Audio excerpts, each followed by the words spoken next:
Halo semuanya, perkenalkan saya Tommy Andrian. Pada kali ini saya akan membahas terkait job costing. Nah, di mana referensi buku yang saya gunakan itu berasal dari Hongren's Cost Accounting. Nah, diharapkan setelah kalian mempelajari materi ini, kalian akan dapat memahami 7 langkah terkait dengan job costing. Nah, di sini dapat kita lihat ada terkait dengan costing system itu dibagi menjadi dua.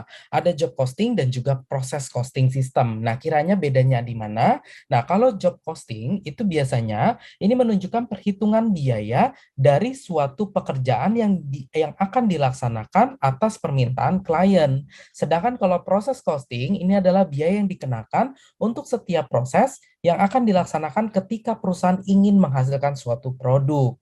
Nah, sedangkan terkait dengan cara perhitungannya, kalau job order costing di sini dia akan menghitung semua biaya yang dikeluarkan pada saat produksi. Sedangkan kalau proses costing dia akan menghitung biaya tiap proses yang sedang dilakukan, kemudian jumlahnya nanti akan dibagi dengan jumlah produk yang dihasilkan. Nah, cakupan biayanya tentunya kalau job order costing ini akan memperhitungkan terkait pekerjaannya ya. Sedangkan kalau proses costing dia akan menghitung prosesnya. Nah, kemudian di sini dapat kita lihat costing approach summarize-nya ya. Jadi di sini dibagi menjadi dua terkait dengan cost object itu dibagi ada direct cost dan juga indirect cost. Nah, di sini ada timbul istilah actual costing dan juga normal costing. Actual costing artinya apa? Biaya yang sudah pasti benar-benar terjadi. Sedangkan kalau normal costing itu artinya biaya normal, artinya biaya yang paling banyak digunakan. Nah, cara perhitungannya bagaimana? Kalau untuk yang direct cost itu baik actual maupun normal costing itu sama ya, sama-sama actual direct cost rates dikalikan actual quantities of direct cost inputs. Nah, sedangkan kalau indirect cost, untuk actual costingnya perhitungannya didapat dari actual indirect cost dikalikan actual quantities of cost allocation basis. Sedangkan kalau normal costing itu didapat dari budgeted indirect cost rates dikali actual quantities of cost allocation basis.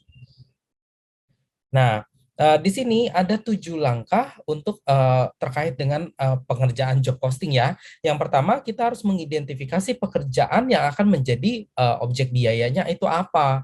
Misalkan kita diminta untuk memproduksi mobil BMW, maka itu kita tentukan dulu pekerjaannya adalah memproduksi mobil BMW tersebut. Nah, kemudian yang kedua, identify the direct cost of the job. Artinya apa? Ketika kita sudah menentukan poin yang ada di step 1, kita sudah tahu nih pekerjaannya apa, maka kita dapat memutuskan apa saja biaya langsung atau direct cost yang dapat kita tentukan. Contohnya, kalau kita ingin memproduksi mobil tadi, maka yang termasuk sebagai direct material seperti salah satunya adalah ban mobil, seperti itu. Kemudian, step yang ketiga, kita harus menentukan cost allocation base yang digunakan untuk mengalokasikan indirect cost kepada jobnya. Nah, seperti yang kita tahu, maka cost object itu kan tadi dibagi menjadi dua ya, ada biaya langsung dan tidak langsung. Nah, yang tidak langsung ini kan yang tidak dapat ditelusuri nih secara langsung ke objek biaya, maka kita harus tentukan dulu apa yang menjadi dasar alokasi untuk biaya ini. Sebagai contoh, kita harus menentukan dulu untuk pemicu biaya tidak langsung ini, misalkan dilihat dari sisi customer-nya, dilihat dari sisi produknya, seperti itu. Nah, baru kita pindah nih yang keempat stepnya, yaitu mengidentifikasi indirect cost yang dihubungkan dengan each cost allocation base-nya. Jadi di sini akan timbul yang namanya cost pools. Artinya apa? Tadi kan kita sudah menentukan nih, oh yang menjadi pemicu biaya indirectnya seperti customer. Customer kita turunkan lagi nih teman-teman. Customer itu kita bisa hitung gimana? Nah, misalkan kita hitung per dolar per request dari customernya atau per pelanggan seperti itu. Atau kalau per produknya, misalkan kita bisa ukur, kita turunin per meter produknya, per dolarnya berapa, seperti itu. Nah, ini kan lebih dari satu pemicu, sehingga kalau dikelompokkan biaya-biaya tersebut, itulah yang disebut sebagai cost pools, seperti itu. Kemudian, step yang kelima, kita menghitung compute the rate per unit of each cost allocation base. Nah, di sini kita dapat memperhitungkan seperti budgeted manufacturing overhead rate, seperti perhitungannya didapat dari budgeted manufacturing overhead cost dibagi dengan budgeted total quantity of cost allocation base-nya. Step keenam, kita dapat memperhitungkan indirect cost allocation kepada jobnya. Di sini bisa dikalikan dengan budgeted allocation rate dikali dengan actual base activity for the jobnya.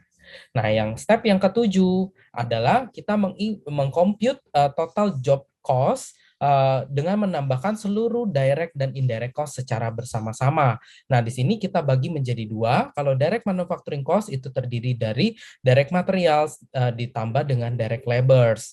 Kemudian, kalau manufacturing overhead itu berarti dia kan yang tidak langsung ya berhubungan tidak secara langsung kepada proses produksi, di sini adalah indirect cost. Sehingga kalau di total semua itu menghasilkan manufacturing cost of job gabungan dari ketiga ini.